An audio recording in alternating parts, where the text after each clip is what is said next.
November 10th, 1944. Dawn over western Germany. Fog rolled through the trees like smoke, thick enough to erase the world. Somewhere inside it, a column of American soldiers moved in silence. Rifles low, breath clouding, boots sinking into mud that smelled of diesel and death. Sergeant Raymond Red Carter walked point, map folded in one hand, Thompson in the other. His men followed, 7 shadows in the mist. The map was Army-issued, stamped, sealed, outdated. The last recon photo it was based on was 3 weeks old. According to that paper, the road they were walking on didn't exist. "Hey, Sarge," whispered Private Donnelly, the youngest in the squad. "Ain't this off the route?" Carter didn't answer right away. He studied the trees, the ground, the broken fence line running parallel to the path. He'd been in Europe long enough to know when something felt used. The dirt was pressed flat, tire tracks running east to west. "Yeah," Carter muttered finally. "It's off." "Then what the hell are we doing here?" "Making up for bad cartography." The men exchanged nervous looks. Officially, they were supposed to be 3 miles north, following the main line through a cleared corridor toward Würselen. But the main road was jammed. Burned trucks, wrecked Shermans, stalled supply jeeps. The division advance had slowed to a crawl. Orders were to hold position. Carter hated those 2 words. He'd fought through Normandy, St. Lo, and the Siegfried Line. Every time someone held position, they got shelled, flanked, or forgotten. He believed in movement, the kind that confused the enemy and command in equal measure. So when the fog dropped that morning and visibility fell to 50 yards, he saw an opportunity. A small dirt road curving south through a hollow the maps didn't name. No barbed wire, no mines, no patrols, just quiet. He'd taken it without permission. Now, 3 hours later, his squad was deep in the forest. Too far to turn back, too close to pretend it wasn't deliberate. Private Ortiz wiped his nose and muttered, "Sir's gonna court-martial your red-headed ass if we make it back." Carter grinned without looking back. "Then we better make it worth it." They kept moving until the trees began to thin. Ahead, the fog brightened. Carter raised his fist, signaling halt. The squad froze. Voices, German, low and conversational, drifting from the open ground ahead. Then the clatter of metal, the grind of an engine turning over. Carter dropped to his knee, lifted his binoculars. The fog thinned just enough for him to see it. A clearing full of trucks and tents. Wehrmacht troops, and dozens of them, were moving casually, helmets off, rifles stacked. He scanned the insignia: mechanics, clerks, drivers, rear echelon. He lowered the glasses, his pulse steady but fast. "Well, I'll be damned." "What is it?" Ortiz asked. "Looks like we found their parking lot." He counted quickly on too many to fight, too many to miss. 200, maybe more. Donnelly swallowed hard. "We ain't got enough ammo for that, Sarge." Carter smiled slightly. "We don't need ammo." He motioned the men closer, whispering fast. "They don't know we're here. We've got cover, fog, surprise. We'll split into 2 fire teams. No one shoots till I say." Private Miller frowned. "Sir, we can't take that many prisoners." "Who said anything about taking them?" Carter said quietly. "We make noise, big noise. They'll think it's a whole damn company." He pointed to the tree line. "Flank right, cover the trucks. Wait for my signal. 3 bursts." The men scattered, hearts pounding, eyes wide in the pale fog. Carter checked his watch. 06:42. He crouched low behind a stump, thumbed the safety off his Thompson. The forest seemed to hold its breath. Then he fired. 3 sharp bursts into the air. For a second, nothing. Then, chaos. German shouts erupted from the clearing. Engines roared. Men dove for cover that didn't exist. Someone yelled, "Amerikaner!" And within seconds, rifles were dropping, hands going up. Carter stood slowly, eyes scanning through the smoke and confusion. "Jesus," Ortiz muttered beside him. "They're surrendering," Carter smirked. "Told you. We just took a shortcut." He keyed his radio, whispering into static. "Command, this is Blue 2. You're going to want to mark a new road on that map." Behind him, 200 German soldiers were on their knees, hands raised, fog curling around them like ghosts. It had taken exactly 4 hours. Every army in history has worshipped order, lines, maps, arrows, the illusion that chaos could be tamed by ink. In the fall of 1944, that illusion ruled the Allied advance. Every movement had to be approved, every mile accounted for, every patrol confined to a grid. Stay on the line was more than a rule. It was religion. The U.S. Army's maps of Western Germany were masterpieces of bureaucracy. Red lines for divisions, blue for supply routes, black for command sectors. Every platoon's coordinates were checked twice before they moved. Stray too far, and you risked walking into friendly artillery. Or worse, the enemy's. Carter had followed those lines for months. Normandy, Falaise, the Siegfried Line. He'd watched them trap men like walls. The enemy always knew where the safe routes were. They mined them, ambushed them, shelled them. The maps gave safety to command and predictability to the Germans. He used to joke, "If I were a Kraut, I'd wait right where the map says I won't be." By November, he wasn't joking anymore. His battalion had been stalled outside Würselen for 3 days. Rain, wreckage, and traffic had turned the main road into a graveyard. Burned-out half-tracks blocked intersections. Supply trucks lined up for miles. Every few minutes, artillery landed somewhere ahead. German guns pounding the same choke points everyone was ordered to use. Headquarters sent down another message: "Hold position. Await clearance to proceed." Carter read it, crumpled it, and muttered, "They're waiting for permission to die." He'd seen too many held positions turn into killing grounds. The line on the map didn't move fast enough for real war. Every delay cost time, every minute cost lives. In the foxholes that night, his men whispered about the line curse. Private Donnelly asked him straight, "Sarge, you ever get tired of being told where you can't go?" Carter stared into the mud. "Every damn day." "Then what's stopping you?" He looked over the ruined tree line, the fog creeping down like smoke from a burned-out city. "Orders. Same thing that stops everyone. Until it doesn't."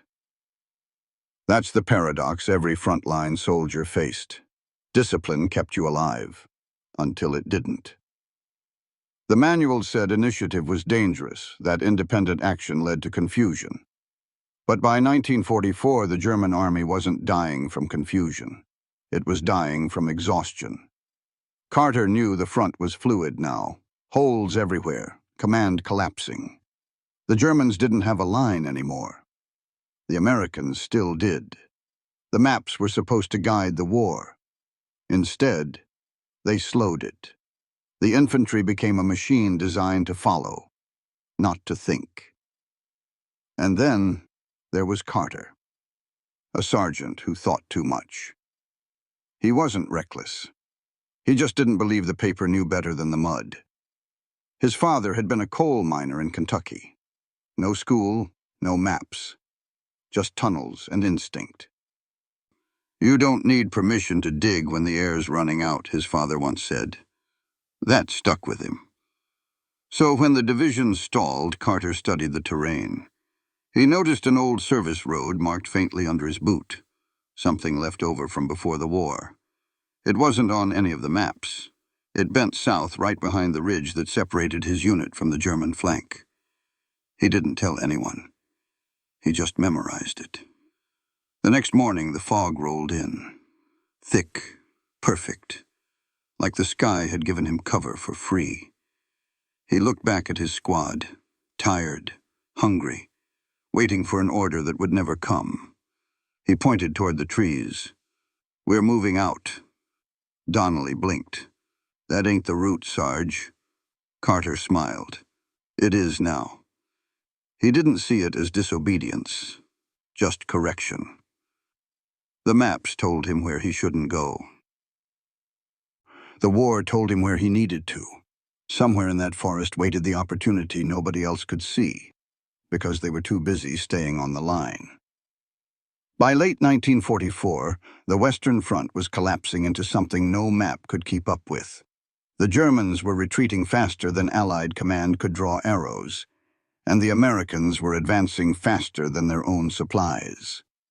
The line between victory and disaster was drawn in mud, and it moved every day.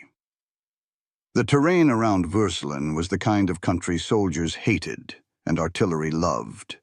Rolling ridges, sunken roads, dense woods that turned tanks into targets. It had rained for a week straight.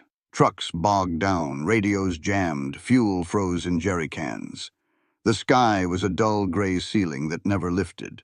The 30th Infantry Division had been ordered to push through the Siegfried defenses and open a corridor toward Aachen. On paper, it was simple. Move along Route 58, clear resistance, secure bridges. But on paper meant nothing now. Bridges were gone. Mines littered every mile.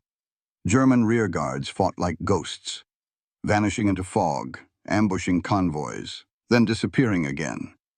The average day's advance had dropped from 10 miles in August to barely 1.5 by November. The problem wasn't bravery. It was logistics, the invisible war that strangled movement. Each division consumed 600 tons of supplies a day. Ammunition, fuel, food, all crawling forward through wreckage and rain. Every delay created a traffic jam that stretched for miles. One shell, one stalled jeep, and the entire advance froze. Carter's platoon was part of a flank unit meant to sweep a ridge west of Würselen, but their route, the official route, had become a parking lot. Sherman tanks sat idle, engines hissing, their crews smoking cigarettes in the rain, waiting for engineers to clear debris. The men joked bitterly. "We'll reach Berlin by 1960. Orders were clear. Stay in line, stay visible, maintain contact with adjacent units. The brass feared isolation more than ambushes. In a war run by radios and paperwork, no commander wanted to explain how a squad had vanished into the fog. But isolation was already happening, just not officially. Entire platoons were cut off daily by terrain, lost in forests or villages that didn't exist on their maps. The war had outgrown its own organization, and in that chaos, small unit initiative, the kind the manuals warned against, was starting to win battles. Stories spread like rumors. A corporal who took a side path and found an undefended bridge. A jeep recon that stumbled into a German HQ and captured it intact. None of them made it into the reports, but everyone heard about them. Carter listened. He wasn't reckless. He was observant. The longer he studied the enemy, the more he realized the Germans weren't fighting in straight lines anymore. They were using terrain, improvisation, deception. They'd turned unpredictability into defense. The Americans, meanwhile, were still moving like parade drills, precise, plodding, and predictable. He'd seen one map in HQ with a red arrow running straight through Würselen to the Rhine. It looked clean, logical. But on the ground, that arrow went through 3 rivers, 2 minefields, and 1 bombed-out bridge. That's what command never understood, that every straight line drawn in ink became a maze in mud. Carter's platoon bivouacked that night beside the ridge. The men were soaked, freezing, chewing cold rations. The sky rumbled with distant artillery, somewhere ahead where other men were dying to follow a plan written by someone who'd never seen the ground. Private Ortiz broke the silence. "You think they even know what it's like up here, Sarge?" Carter poked at his coffee tin with a stick. "Doesn't matter if they know. What matters is if we do." He glanced toward the tree line, the faint outline of an unmarked road disappearing into darkness. "Tomorrow," he said quietly, almost to himself, "we make our own line." The men didn't ask what he meant. They'd seen that look before, the same one he had before every impossible decision that somehow worked. War had rules. Carter had instincts. And in the mud and fog of the Western Front, instincts were starting to win. War, to the generals, was a map. To the soldiers, it was math. Brutal, simple, and unforgiving. By November 1944, the arithmetic of the Western Front looked like failure written in mud. The Allied advance that had raced through France at 10 miles a day in summer now crawled at barely 1.5. Supply columns meant to feed the front were stacked bumper to bumper from Liège to the Rhine. Fuel shortages grounded planes, halted tanks, and turned Sherman crews into infantrymen overnight. Every order began with the same word: wait. Every delay meant loss. Every hour stalled meant men dying ahead without support. Carter had seen the cost of waiting in Normandy when his company held position for artillery clearance. By the time they moved, the enemy had repositioned and counterattacked. 27 men gone, all because someone miles away thought patience looked like control. The same math ruled the Siegfried campaign. The official reports called it attrition. Carter called it bureaucracy with bullets. The stats were cruel. 30% of all Allied road routes in Western Germany were impassable from wrecks or shell damage. 1 in 5 infantry casualties came from misrouted supply errors or communication breakdowns. 3 days' delay in ammunition delivery could erase a week's gains on the map. That was the war the brass didn't see, the quiet, grinding collapse of timing. His battalion's latest order came down through crackling radio static. Flank the German 116th Panzer Division near Würselen by advancing north through the ridge. The approved route was 9 miles of narrow-mined road. Carter traced it with his finger, then found a faint line on the edge of the map, a dirt track cutting through the woods, half erased by time. It led straight to the enemy's rear supply zone, 3 miles instead of 9. It wasn't on any grid. That meant it wasn't authorized. That meant no one expected him to use it. He did the math in his head. The main route, 6 hours of movement, 3 likely ambush zones, 0 surprise. The shortcut, 90 minutes, 1 blind turn, total unpredictability. The choice was arithmetic, not rebellion. If he waited for clearance, he'd be sitting in the open, under artillery, while his division burned fuel and time. If he took the shortcut, maybe they'd live. But unauthorized movement carried its own sentence: court-martial, prison, dishonor. Still, Carter understood something simple. In war, time kills. He studied the map under a rain poncho, pencil tapping against his knee.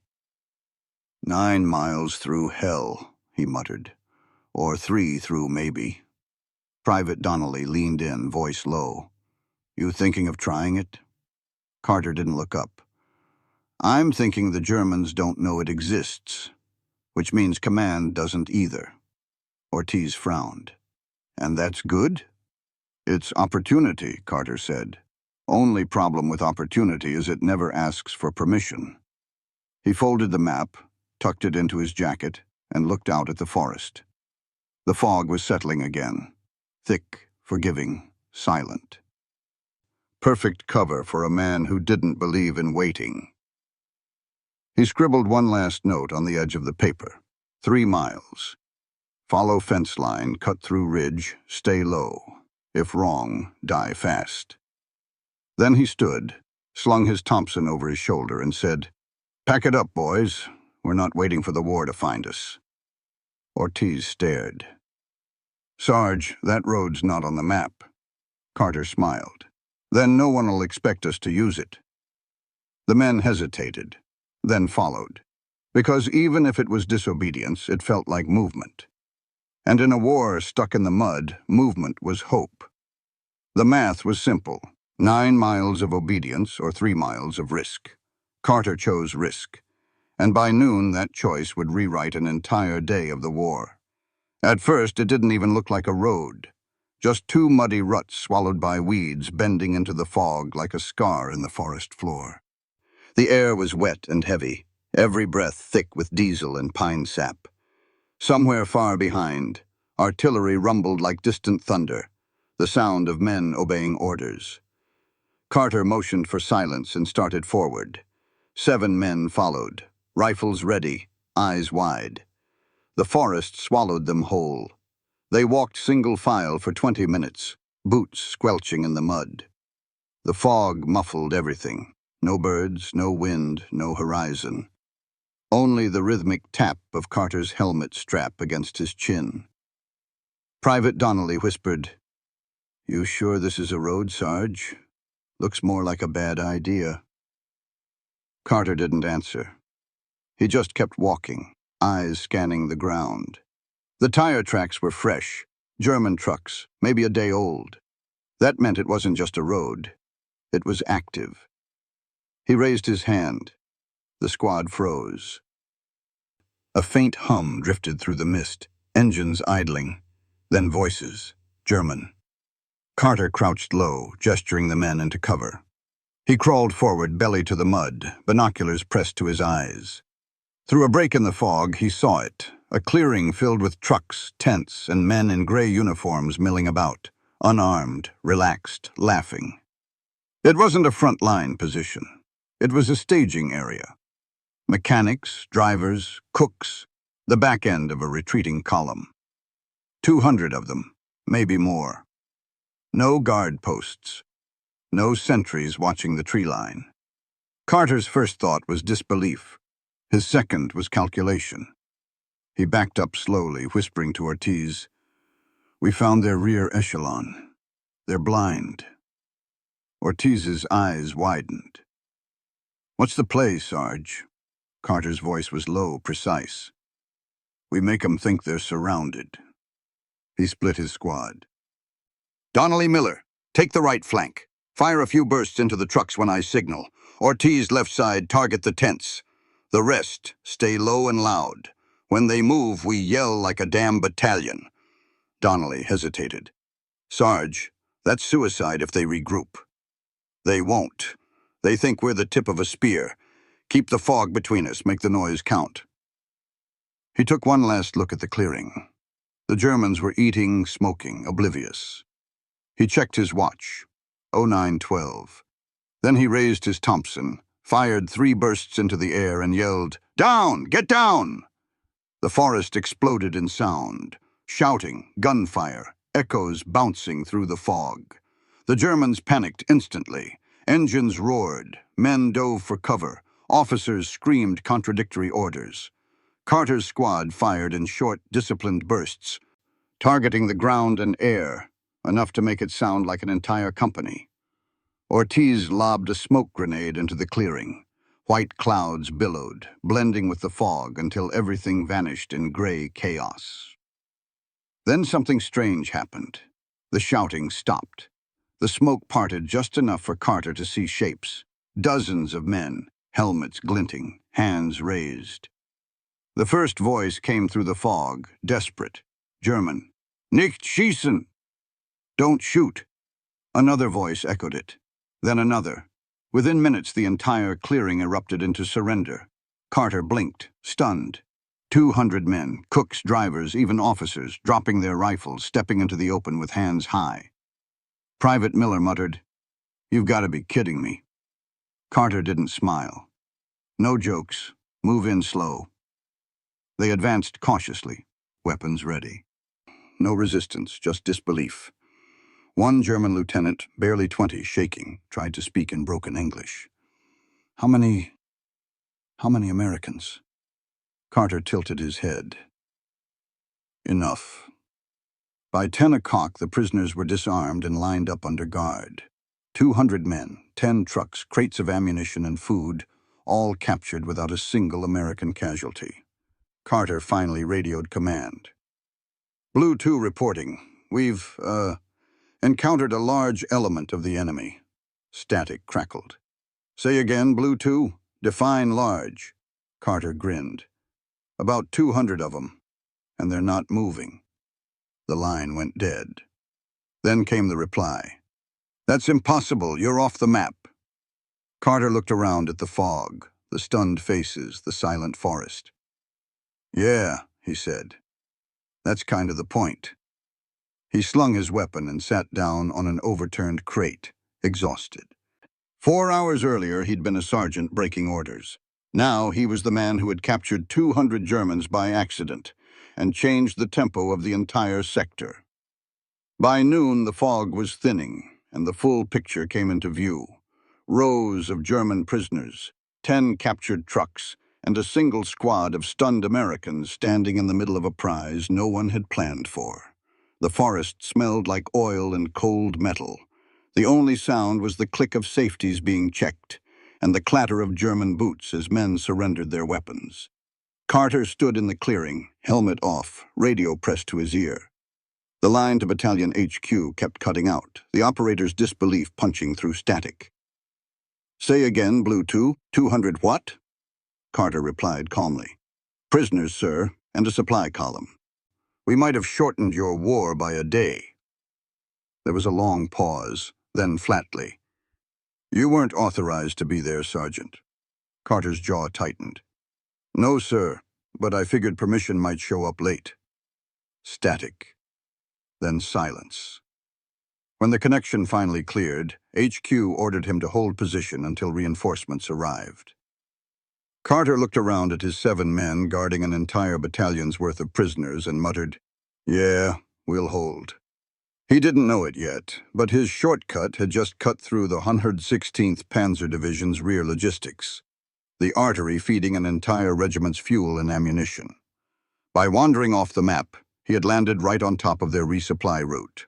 In 4 hours, a single unauthorized patrol had broken a German regiment's ability to fight.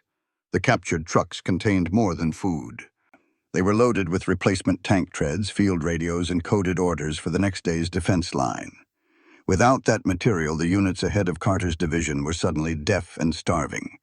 The next morning, when the main advance finally pushed through Würselen, resistance crumbled.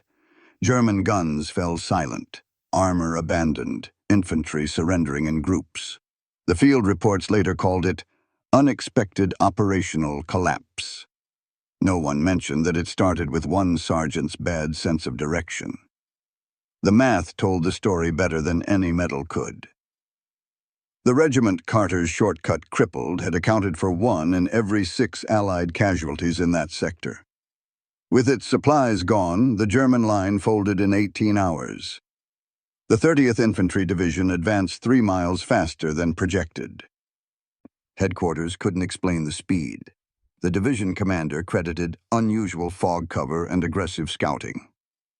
Carter's name never appeared in the report, but the officers who visited the clearing the next day saw it for what it was, a miracle of timing and nerve.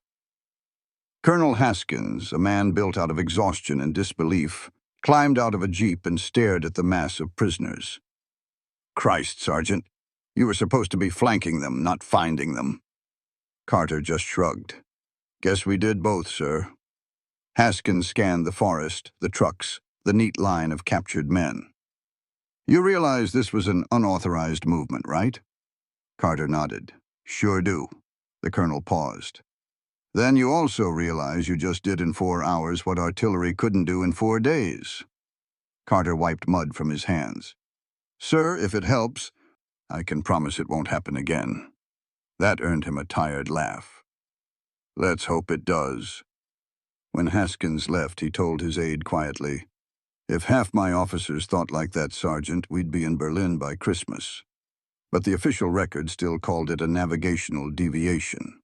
No credit, no commendation, just a footnote. Carter didn't care. The fog had burned away, and for once the war around him felt silent. The math spoke for itself. 200 prisoners, 0 casualties, and 1 broken German supply chain. He lit a cigarette and watched the column of prisoners march west under guard. Ortiz came up beside him. "You think they'll believe it back at base?" Carter exhaled smoke, eyes still on the horizon. "Doesn't matter. The Germans believed it." Behind him, the unmarked road stretched into the trees, still invisible on any map. But in 4 hours, it had rewritten 1. Sometimes the front didn't move because of orders. Sometimes it moved because one man ignored them. By the time the jeeps arrived, the battle was already over. The fog had burned off completely, revealing a sight that looked more like a trick of the light than a victory.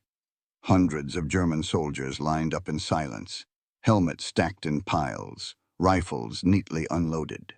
7 Americans stood watch, haggard, exhausted, and almost too calm. The reinforcements from battalion command approached cautiously, weapons drawn, expecting an ambush. Instead, they found Carter sitting on a wooden crate, eating a can of cold beans while his men guarded a captured field kitchen. "Who's in charge here?" a lieutenant barked, scanning the scene. Carter didn't look up. "That'd be me." "Sir?" The lieutenant's eyes darted between the prisoners and the small squad. "Where the hell's the rest of your unit?" "You're looking at 'em."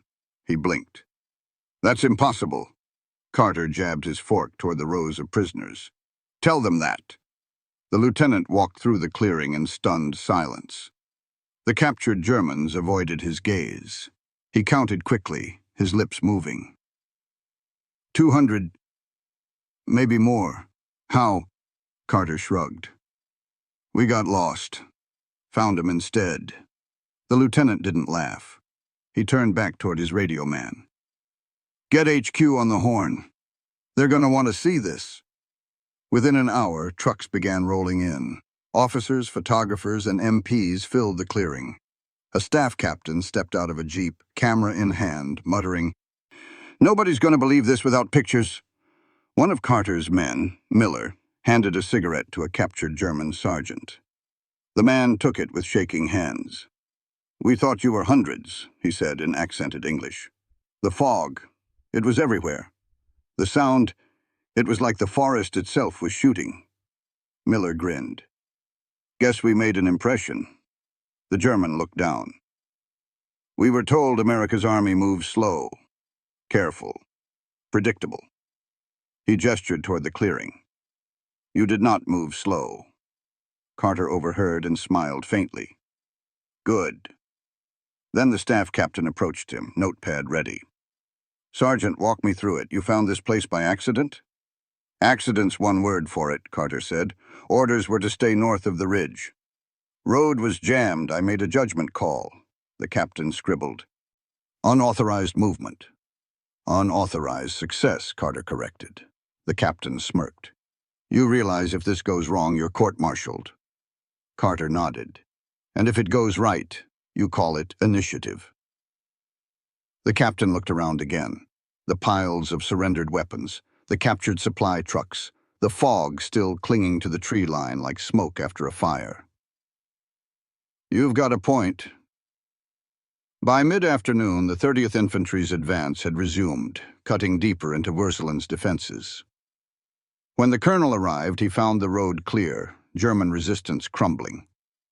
He stared at the unmarked path Carter had taken and muttered, "You found the only way through that wasn't on the map." Carter replied, "That's why it worked." The colonel studied him for a long moment.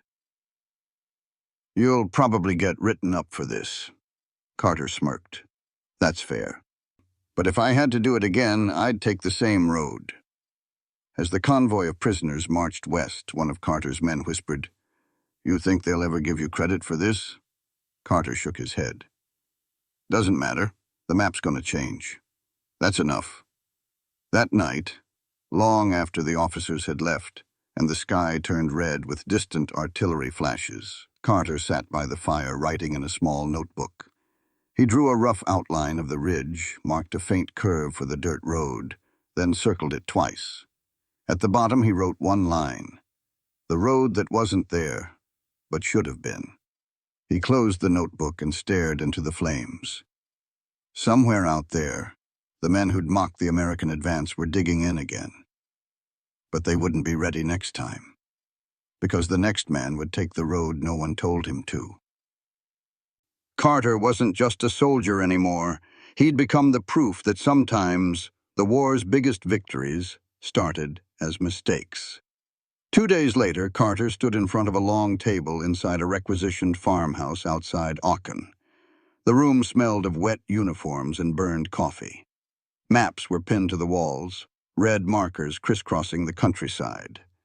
At the center sat Major Harlan, his battalion commander, square-jawed, sharp, and furious in the quiet way that meant paperwork was coming. "Sergeant Carter," Harlan said without looking up, "you are aware you violated direct orders?"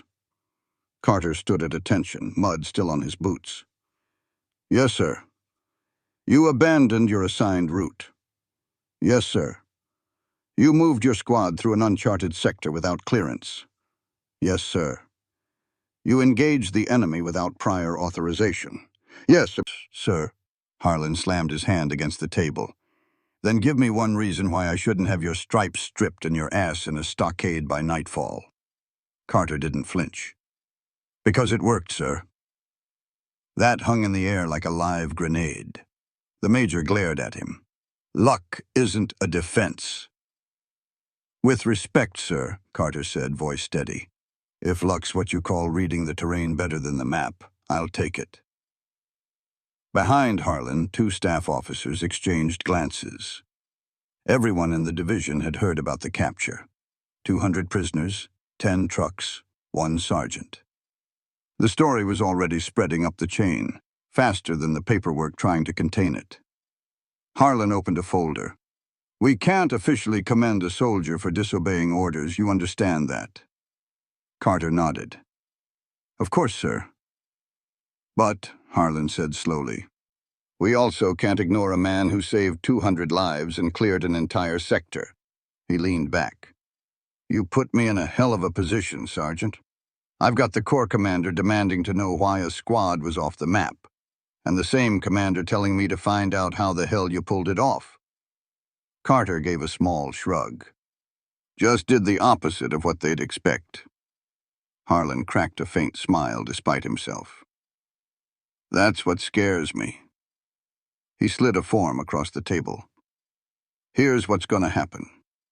Officially, you'll be reprimanded for unauthorized movement.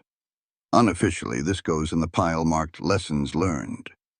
Carter stared at the paper. A half punishment, half pardon. Harlan lowered his voice. Between you and me, Command already sent word to the other units. They're testing new recon routes. Your kind of routes. Seems your shortcut's contagious. Carter raised an eyebrow. Didn't realize disobedience spread so fast. Good ideas always do, Harlan said. He stood, offered a hand. You'll keep your rank, Sergeant, but I suggest you don't make a habit of this. Carter shook his hand. No promises, sir. When he stepped outside, the air was cold and bright. Snow had started to fall, thin flakes swirling over the muddy yard. Ortiz and Donnelly waited by the jeep, pretending not to listen. Well, Ortiz asked. Carter climbed in, lighting a cigarette. They wrote me up. Donnelly frowned. Wrote you up? Like bad? Carter exhaled smoke. Bad on paper, good in tone. Ortiz grinned. So, we're heroes now? Carter smiled faintly. No, just the reason they're rewriting the manual. He looked out toward the gray horizon, the front line somewhere beyond it. Still alive, still moving. The war's changing, he said quietly. Command's just the last to notice.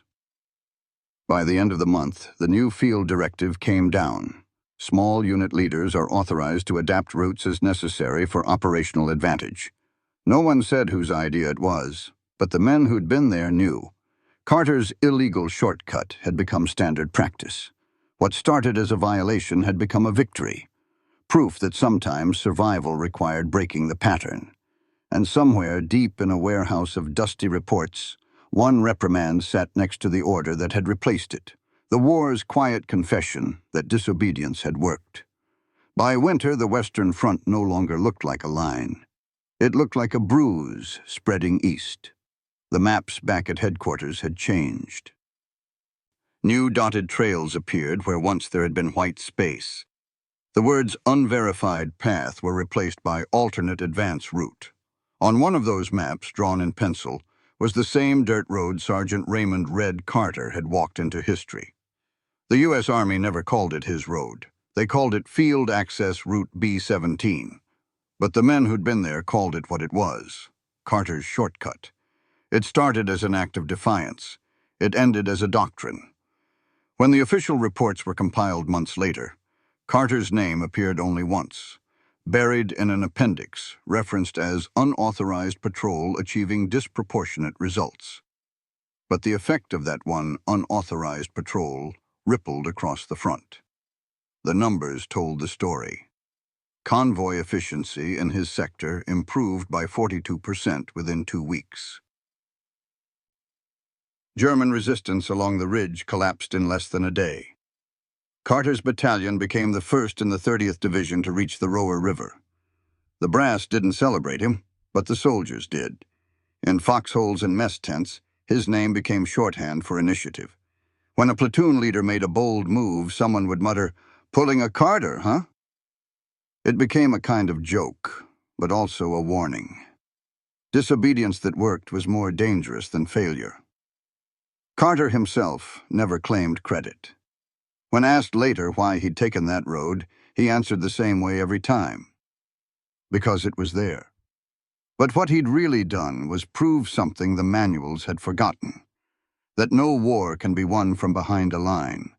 The High Command quietly rewrote its field guidance. Paragraph 12 of the Tactical Movement Handbook was changed to include a new phrase.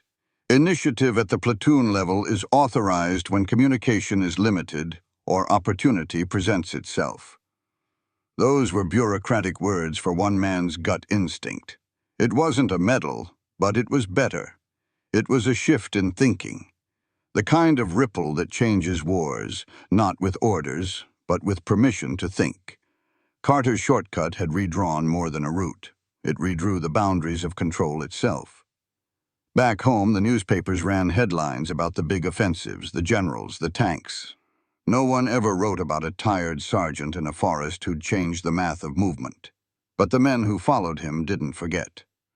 When the division crossed the Rhine months later, Carter's squad marched quietly at the rear. Ortiz patted the side of a jeep and said, "You know, Sarge, they're building a real road through that ridge now, engineers and everything." Carter nodded, lighting a cigarette. "Good. Maybe now someone else can get lost on purpose." The smoke curled upward, vanishing into the same kind of fog that had once hidden 200 Germans and a handful of Americans who refused to wait. In that moment, it became clear. War wasn't just about maps or orders or men who followed them. It was about the few who looked at the line, saw the empty space beyond it, and stepped over anyway.